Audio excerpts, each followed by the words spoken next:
It was a kick that would have made Manu Seminar the toast of Southland. And he's missed it. And the game is a draw. And it was a game Southland would have won comfortably had they not missed with the boot all night.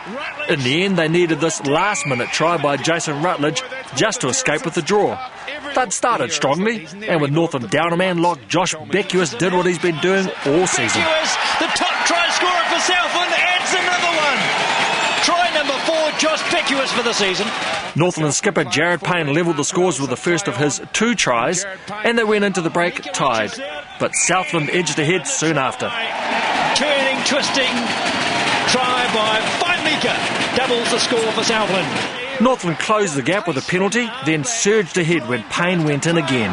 Jared Payne will bring up another try for Northland from 75 metres away. So impressive, the captain doubles the score of his personal tally. And with the kick, Northland had a 5-point lead till Rutledge rumbled over. And he's come up with a try. What a fabulous finish. Only it wasn't that fabulous. Manu's kick curling inside the posts. Tell you what, it's certainly the story of their night for Southland, as their goal kicking has really let them down. Manawatu had never beaten Tasman in 3 previous attempts, and they didn't look likely to change that record as the Marcos dominated the early exchanges. Here they go, and Glenn Gregory's going to score. He is always going to spell trouble in these situations. Off it goes to penalties, and the Marcos have got another.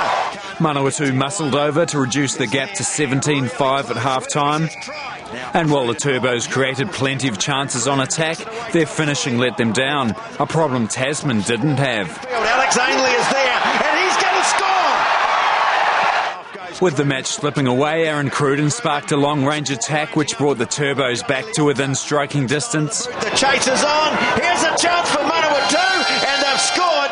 But any Tasman nerves were soon eased as Manawatu again opened up on the flanks. And Cook goes in the corner for the bonus point. And a last-minute Manawatu mistake gifted the Marcos their 5th try of the afternoon to win 34-15. Ross McNaughton, 3 News. Auckland scored the only try of the first half to lead 8-3. And while Otago winger Khan Hesketh scored early in the second half to level the scores, Auckland struck straight back with 2 tries in 6 minutes. Towards the left they go. Bowden trying to get through. Oh, nicely done. Pulls out. And they go to the short side and a crash at the line from Milau. And Otago mounted a strong comeback, but despite a try from former Warrior Ryan Shortland, they fell 4 points short. A try to left wing James Patterson helped Canterbury to an 8-6 lead at half-time, which Stephen Brett increased with a penalty straight after the break.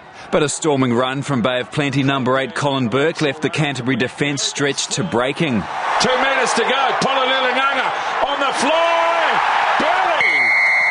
Brett and Mike Delaney traded penalties, but the Bay were showing more on attack, and while Solomon King didn't quite have the pace to finish his break, another Delaney 3-pointer put the Bay up 19-14. And despite Brett's 4th penalty and Canterbury hanging on to the ball for 17 phases at the death, the Bay clung on.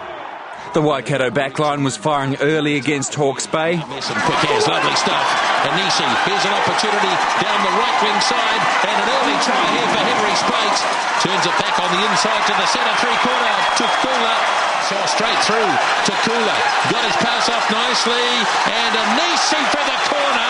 Waikato scoring at almost a point a minute to lead 24-0. But Hawke's Bay have high-class backs of their own. Zach Guilford showing why his Super 14 signature is in high demand. Oh, gee, look at the speed from Guilford.